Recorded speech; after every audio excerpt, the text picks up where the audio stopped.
মধ্যপ্রাচ্যের উত্তেজনা দিন দিন আরও বাড়ছে। সাম্প্রতিক সময় ওমান সি এলাকায় একটি ঘটনাকে ঘিরে ব্যাপক আলোচনা শুরু হয়েছে। বিভিন্ন সূত্রে দাবি করা হচ্ছে যে সমুদ্রের বুকে শক্তিশালী মার্কিন রণতরী ইউএসএস এব্রাহাম লিঙ্কনকে লক্ষ্য করে ড্রোন ও ব্যালিস্টিক ক্ষেপণাস্ত্র হামলা চালানো হয়েছে। ইরানের সামরিক কাঠামোর অংশ ইসলামিক রেভলিউশনারি গার্ড কর্পস বা আইআরজিসির ঘনিষ্ঠ কিছু সূত্রে বলা হচ্ছে, অপারেশন ট্রু প্রমিস ৪ নামের একটি অভিযানের অংশ হিসেবে এই হামলা চালানো হয়েছে। তাদের দাবি অনুযায়ী হামলায় মার্কিন বাহিনীর বড় ধরনের ক্ষয়ক্ষতি হয়েছে এবং রণতরীটি গুরুতরভাবে ক্ষতিগ্রস্ত হয়েছে।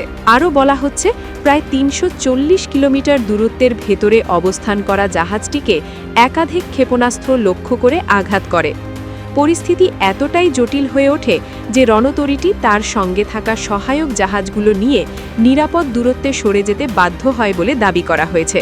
ইরানের সামরিক সমন্বয় কেন্দ্র খাতাম আল আনবিয়া সেন্ট্রাল হেডকোয়ার্টার্স থেকেও কঠোর বার্তা দেওয়া হয়েছে। তাদের বক্তব্য অনুযায়ী স্থল, আকাশ কিংবা সমুদ্র যেখান থেকেই আগ্রাসন আসুক না কেন তার জবাব দেওয়ার জন্য প্রস্তুতি রয়েছে।